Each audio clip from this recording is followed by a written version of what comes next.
আসসালামু আলাইকুম সুপ্রিয় শিক্ষার্থী। তো আমরা এখানে এই পর্বে এবার আলোচনা করব আমাদের যে ৬ তারিখে আইসিটি পরীক্ষাটা আছে এখানে। তো আইসিটি পরীক্ষার জন্য আমাদের এখানে অ্যাকচুয়ালি আমাদের ১ম অধ্যায় এবং ২য় অধ্যায় পড়তে হবে এখানে। এবং ১ম অধ্যায় এবং ২য় অধ্যায় থেকে আমি কিছু গুরুত্বপূর্ণ কোশ্চেন আমি এখানে আপনাদের দেখাবো এখানে। ওকে? তো অবশ্যই আমাদের যে ৬ তারিখে পরীক্ষাটা হবে, এই ৬ তারিখের প্রশ্নপত্র আমরা কিন্তু ৫ তারিখে পাবো এখানে। তো এই ৫ তারিখে পাওয়ার সাথে, সাথে আমি অবশ্যই আমার ইউটিউব চ্যানেলে দেব। তো যদি আপনি এখানে সক্রিয় হয়ে থাকেন পড়াশোনায়, তাহলে অবশ্যই আমার চ্যানেলটিতে সাবস্ক্রাইব করবেন। যাতে করে প্রশ্নপত্র পাওয়ার সাথে, সাথে আপনি আপনার মানে অ্যান্সার গুলো দেখতে পারেন, এবং প্রশ্নপত্র পাওয়ার সাথে, সাথে আমরা কিন্তু অ্যান্সার গুলোও করব এখানে ইনশাআল্লাহ। তো অবশ্যই আমার চ্যানেলের পাশে থাকবেন এবং সাবস্ক্রাইব করে দেবেন। তো আমি কিছু এখানে ইম্পোর্টেন্ট কোয়েশ্চেন দিচ্ছি এখানে, ওকে?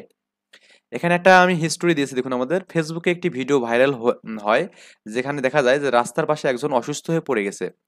একজন লোক তাকে সাহায্য করার চেষ্টা করেছে, এবং লোকটির অসুস্থ ব্যক্তির একটি নির্দিষ্ট ওষুধ খাওয়ানোর পর অসুস্থ ব্যক্তি সুস্থ হয়ে যায় এখানে, ওকে? তার মানে একটা ওষুধের ফলে অসুস্থ ব্যক্তি কি হয়েছে, সুস্থ হয়ে গেছে এখানে। তো আমাদের এখানে ক নম্বরে আমাদের কোশ্চেন বলছে, দেখুন, অসুস্থ ব্যক্তিকে খাওয়ানো ওষুধটি তাকে সুস্থ করেছে কিনা এই তথ্যের সত্যতা যাচাইয়ের জন্য তুমি কি কি ব্যবস্থা করবে, মানে কি কি তথ্য সংগ্রহ করবে, সেটা আমাদের যুক্তি দিতে বলছে এখানে। তো এখানে নমুনা অ্যান্সার আমি দিয়েছি, দেখুন এখানে, অসুস্থ ব্যক্তিকে খাওয়ানো ওষুধটি তাকে সুস্থ করছে কিনা এই তথ্যের সত্যতা যাচাই করার জন্য নিম্নলিখিত আমার তথ্যগুলো সংগ্রহ করা যেতে পারে। যেমন হচ্ছে, এক নম্বর হচ্ছে ওই ওষুধের নাম এবং উপাদান। ওই ওষুধ খাওয়ানো হয়েছে, তার নাম এবং উপাদান জানা প্রয়োজন। এর মাধ্যমে জানা যাবে যে ওষুধটি কি ধরনের অসুস্থতার জন্য ব্যবহার করা হয় এখানে। অসুস্থ ব্যক্তির সঠিক অবস্থান এখানে, ওকে? অসুস্থ ব্যক্তির শারীরিক অবস্থা কেমন ছিল এবং তিনি আসলে কোনো সমস্যায় ভুগছিল কিনা এটা আমাদের জানা প্রয়োজন। তার যদি কোনো অসুস্থই না থাকে, তাহলে কিন্তু আবার এখানে অনেক সময় হয় যে মাথা ঘুরে পড়ে যাওয়ার, তার মানে তার ফিজিক্যালি কোনো সমস্যা নেই, কিন্তু মাথার সমস্যা হওয়ার কারণে বা প্রেশারের কারণে এটা হয়ে গেছে, ওকে? আচ্ছা, তারপরে বলছে এতে বোঝা যাবে যে ওষুধটি তার সমস্যার জন্য উপযুক্ত ছিল কিনা। চিকিৎসার ইতিহাস, হ্যাঁ? অসুস্থ ব্যক্তির পূর্বের চিকিৎসার ইতিহাস জানা দরকার। মানে আমাদের পূর্বে সে কোন বিষয়ে ঔষধ মেডিসিন সেবন করছে এখানে। এ থেকে বোঝা যাবে তিনি পূর্বে কোনো ওষুধ গ্রহণ করছিলেন এবং এর ফলে তার প্রভাব কি হয়েছে। তো তার প্রভাবটা এখানে পড়ছে কিনা এটা আমাদের এখানে দেখা যাবে। ৪ নম্বর বলছে এখানে স্বাস্থ্য বিশেষজ্ঞের মতামত। একজন স্বাস্থ্য বিশেষজ্ঞ বা চিকিৎসকের মতামত জানা প্রয়োজন। তারা এই পরিস্থিতিতে ওষুধটির উপযুক্ত কিনা এবং এটি দ্রুত প্রভাব পড়বে কতটুকু, এটা আমাদের এখানে ব্যাখ্যা করতে পারবে। ৫ নম্বর হচ্ছে প্রাসঙ্গিক তথ্য, গবেষণার তথ্য এখানে। উক্ত ওষুধটি নিয়ে কোনো গবেষণা রয়েছে কিনা তা আমাদের কতটুকু কার্যকর সেটা জানা প্রয়োজন। অ্যাকচুয়ালি আমি যে ৫ টা স্টেপ দিয়েছি আপনাদের কাছে বড় মনে হয়, তাহলে একটু ছোট করে দিতে পারবেন, সমস্যা নাই। এরপর আমি আরেকটা কোশ্চেন দিয়েছি, সামাজিক যোগাযোগ মাধ্যম বা ফেসবুকে একটি ভিডিও ছড়িয়ে পড়ে সেখানে দেখা যাচ্ছে একজন পুলিশ কর্মকর্তা একজন সাধারণ নাগরিককে মারধর করছেন। হুম?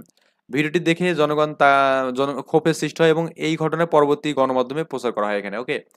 তো ক নম্বরে এখানে অ্যান্সার দিয়েছে, ভিডিওটি ভাইরাল হওয়ার ফলে কি কি ঘটনার সূত্রপাত ঘটতে পারে বা হতে পারে এটা বিশ্লেষণ করতে বলছে।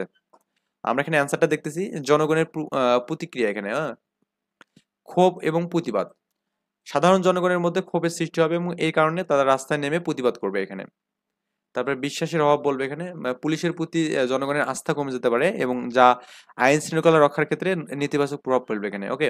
২ নম্বর আমি টপিক দিচ্ছি এখানে, আইন শৃঙ্খলা নিরাপত্তা, অস্থিরতা এর মধ্যে টপিক দিচ্ছি।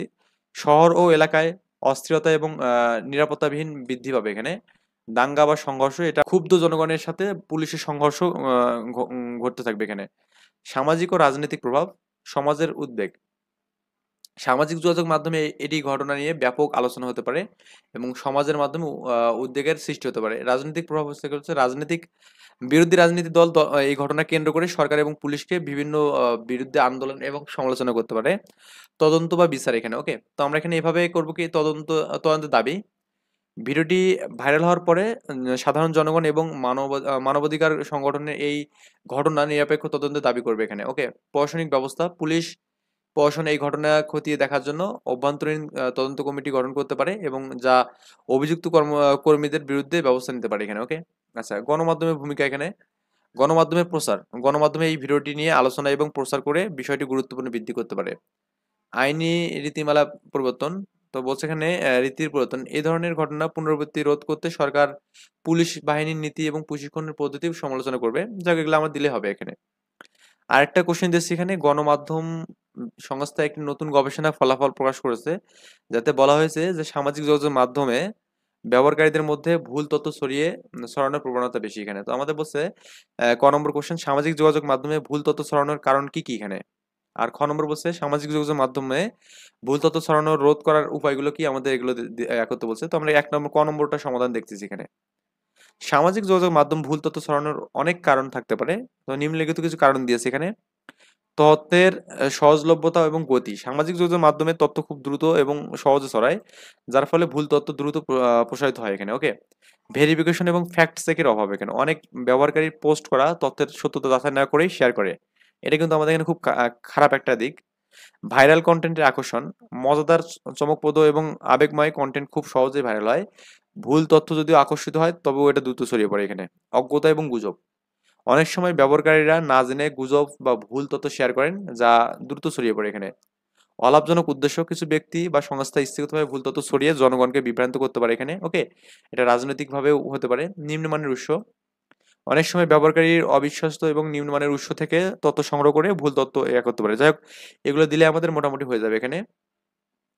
খ নম্বর কোশ্চেনটা কি ছিল এখানে? এটা আমাদের রোধ করার উপায় কি কি এখানে? ওকে, এই যে রোধ করার উপায় কি কি এখানে? তা বলছে শিক্ষা ও সচেতনতা বৃদ্ধি। ব্যবহারকারীর মধ্যে সচেতনতা বৃদ্ধি করতে হবে, যাতে তারা তথ্যের সত্যতা যাচাই করে উদ্বুদ্ধ হয় এখানে। ফ্যাক্টর চেক টুল সাইট, মানে সামাজিক যোগাযোগ মাধ্যমগুলোতে ফ্যাক্টর চেক টুলস এবং সাইটের প্রচার এবং ব্যবহার নিশ্চিত করতে হবে এখানে। নিয়মিত মনিটরিং এবং নিয়ন্ত্রণ। প্ল্যাটফর্মগুলোতে নিয়মিত তথ্য মনিটরিং করতে হবে, যা ভুল তথ্য শনাক্ত করতে এবং সরিয়ে ফেলতে হবে। ফেক নিউজ ডিটেকশন অ্যালগোরিদম, মানে উন্নত অ্যালগোরিদম তৈরি করতে হবে, এবং যা আমাদের কি এখানে ফেক নিউজগুলো ধরতে পারে বা শনাক্ত করতে পারে। সঠিক তথ্য প্রচার। ওকে। তো আমাদের এখানে ভুল তথ্য শনাক্ত করার পর সঠিক তথ্য প্রচার করতে হবে এখানে। আহ, বিরোধী প্রচারণা। ভুল তথ্য ছড়ানোর বিরুদ্ধে প্রচারণা চালাতে হবে, যাতে ব্যবহারকারী কোনো ধরনের বিশ্বাস করা উচিত না এখানে। ওকে, যাক, এগুলো দিলে আমাদের মোটামুটি হয়ে যাবে এখানে। একটি প্রতিষ্ঠান তাদের ব্যবসায়িক কার্যক্রমের বিভিন্ন দিক সম্পর্কে তথ্যের সংগ্রহ করবে, এবং তারা এই তথ্যগুলো উপস্থাপন এবং ভিজুয়ালাইজেশন করার জন্য এক্সেল ব্যবহার করতে চায়। তো এক্সেলের বিভিন্ন ধরনের ডেটা উপস্থাপন করা যায় এখানে। বলছে ডেটা উপস্থাপনের সময় প্রতিষ্ঠানকে কোন কোন বিষয় বিবেচনা রাখতে হবে এখানে। তো এখানে অ্যান্সার দিচ্ছে ডেটার উদ্দেশ্য। ডেটার উপস্থাপনার উদ্দেশ্য কি এখানে? ডেটা ব্যবহার করে কি বোঝাতে চাওয়া হচ্ছে, এই উদ্দেশ্য পরিষ্কার করে বোঝার জন্য একটা আমাদের উপযুক্ত ডেটা এবং উপস্থাপনা পদ্ধতি নির্বাচন করতে পারবে। ডেটার হচ্ছে শ্রোতা, হ্যাঁ। ডেটাটা কে দেখবে এখানে? অ্যাকচুয়ালি এটা আমাদের বুঝতে হবে। শ্রোতাদের দক্ষতা এবং জ্ঞান স্তর কি, শ্রোতাদের চাহিদা এবং প্রয়োজনীয়তার বিবেচনা করে এই উপস্থাপনাটি তৈরি করতে হবে এখানে। ডেটার পরিমাণ এবং জটিলতা। ডেটার পরিমাণ ও জটিলতা কতটা? ডেটা যদি খুব বেশি হয়, তবে বা জটিল হয়, তাহলে উপস্থাপনটা বোঝা কঠিন হয়ে যেতে পারে। ওকে। আচ্ছা, এরপর আমাদের আরেকটা কোশ্চেন এখানে আছে যে একজন চলচ্চিত্র নির্মাতা একটি চলচ্চিত্র নির্মাণ করেন। তার নির্মিত নতুন চলচ্চিত্রের কপিরাইট নিবন্ধন নিয়ে তাকে চিন্তা ভাবনা করছেন। তিনি চলচ্চিত্রের বিভিন্ন বিষয়বস্তু, যেমন চিত্রনাট্য, সঙ্গীত, দৃশ্যাবলী ইত্যাদি কপিরাইট নিবন্ধন করতে চান এখানে। এখন ক নম্বর কোশ্চেন বলছে এখানে চলচ্চিত্রের বিভিন্ন বিষয়গুলোর জন্য কপিরাইট নিবন্ধনের প্রয়োজনীয়তা কি এখানে। ওকে। এবং খ নম্বর বলছে চলচ্চিত্রের কপিরাইট লঙ্ঘন হলে কি ব্যবস্থা বিধান রয়েছে বর্ণনা করতে বলছে। ক নম্বর বলছে। তো এখানে আমাদের সত্ত্বাধীন সংরক্ষণ। এখানে কপিরাইট নিবন্ধনের মাধ্যমে চলচ্চিত্রের বিভিন্ন বিষয়বস্তু সত্ত্বাধীন সংরক্ষণ করা যায়। এতে চলচ্চিত্র নির্মাতার মৌলিক অধিকারগুলো সুরক্ষিত হয়। আইনি সুরক্ষা। এই কপিরাইট নিবন্ধনের মাধ্যমে চলচ্চিত্র নির্মাতাকে আইনি সুরক্ষা প্রদান করা হয়। এতে চলচ্চিত্রের কপিরাইট লঙ্ঘন ক্ষেত্রে নির্মাতা আইনি ব্যবস্থা নিতে পারে। তারপর এখানে বলছে খ নম্বর, আমরা অ্যান্সারটা দেখতেছি এখানে। তো এখানে বলছে যে চলচ্চিত্র কপিরাইট লঙ্ঘনে কপিরাইট আইনের আওতায় নিম্নলিখিত বিষয়গুলো নেওয়া, যেমন জরিমানা। কপিরাইট এখানে হচ্ছে কপিরাইট লঙ্ঘনকারী সর্বোচ্চ 50 লাখ টাকা পর্যন্ত জরিমানা কারাদণ্ড। কপিরাইট লঙ্ঘনকারী সর্বোচ্চ 2 বছরের কারাদণ্ড দেওয়া যেতে পারে। আইনি ব্যবস্থা। কপিরাইট শিকার চলচ্চিত্র নির্মাতা আদালতে মামলা দায়ের করে ক্ষতিপূরণ পাওয়ার সুযোগ পান। হ্যাঁ। তো আমাদের এই বিষয়গুলো দিলেই কিন্তু মোটামুটি হয়ে যাবে এখানে। অ্যাকচুয়ালি আমরা একটা নমুনা অ্যান্সার দেখলাম। আপনারা যদি মানে একদম প্রশ্ন পেতে চান, অবশ্যই 5 তারিখে আপনারা পেয়ে যাবেন ইনশাল্লাহ। এই জন্য চ্যানেলটিতে সাবস্ক্রাইব করে রাখবেন, যাতে করে সবার আগে প্রশ্নটা পেয়ে যান।